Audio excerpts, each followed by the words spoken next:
Good morning. I'm Omar Surla of Untitled Plant Today I'm going to teach a bonsai enthusiast and hobbyists like myself the proper way to do a forest.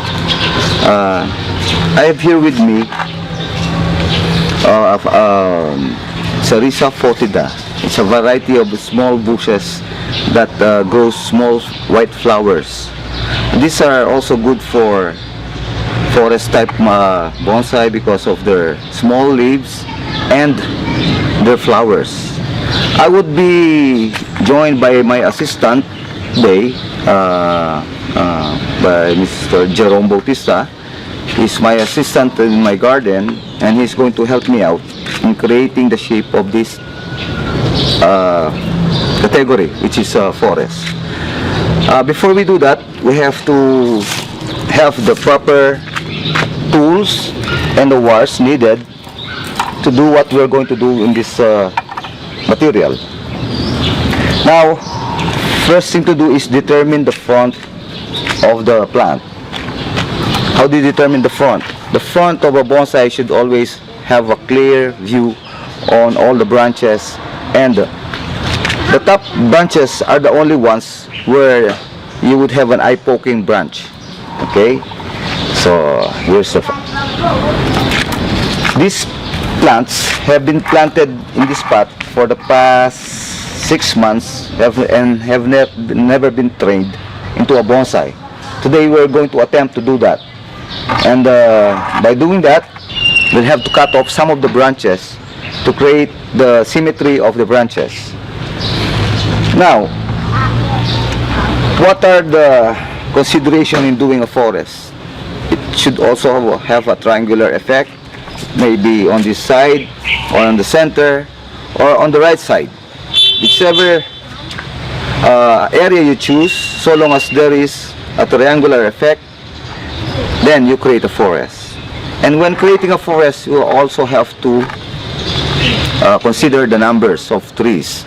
We start by using number 5, and normally the Japanese do their forest at odd numbers, not even numbers. So they start at 5, 7, 9, 11, 13, and so on and so forth. But in the Oriental world, they say that 9 is a bad luck number, and on the Western world, 13 is also a bad luck for them. But for me, I don't really consider all these numbers as bad luck, because every number has its own lucky day. Sometimes it even wins on lotto. Okay, now we'll start cutting the branches now.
In creating a forest, you don't need a lot of branches. You only need a few branches for each plant to create the effect of a forest.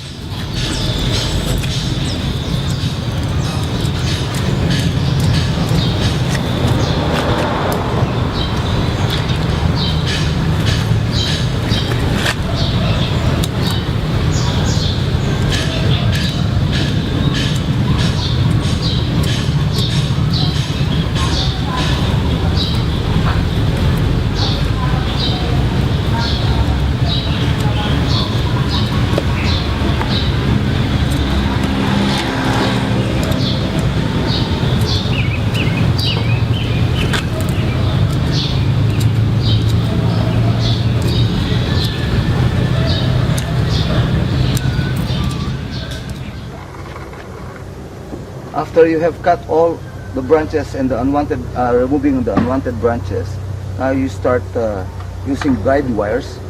Now I'll be using some 2 mm wire, 1.5, 1.2 mm, and 1 mm. Start doing it now. So what we're going to do now is lower the branches in such a way that all the branches of this design are all outside. Branches should be always outside of the area that you're doing.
When doing branches, you should always make sure that the wire that you're using are locked inside the trunk of the plant before you put the wire into its branches.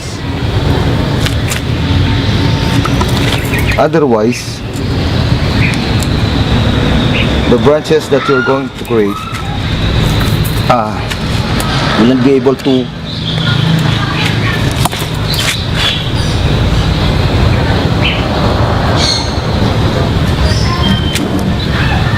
guide the branches that you want to create. So it's better to lock the wire first in doing your branches. See, now you could twist it anywhere that you want. Yeah. But in this case, as I've told you earlier, all the branches should be out so that the sun could penetrate all branches.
out of the branches, now you would see that the branches are already laid out, and you would notice in a few days or a few weeks that branches would come out from the different directions of the trunk.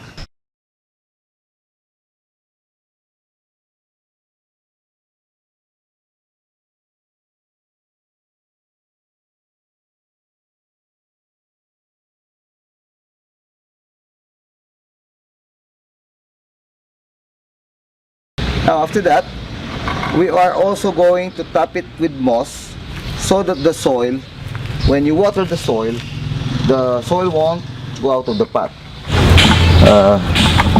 After pinatubo, all branches of the trees, the cashew trees especially, also got this asphalt, and through time this moss grew on that asphalt. That's why now we have a lot of carpet moss available here in Pampanga.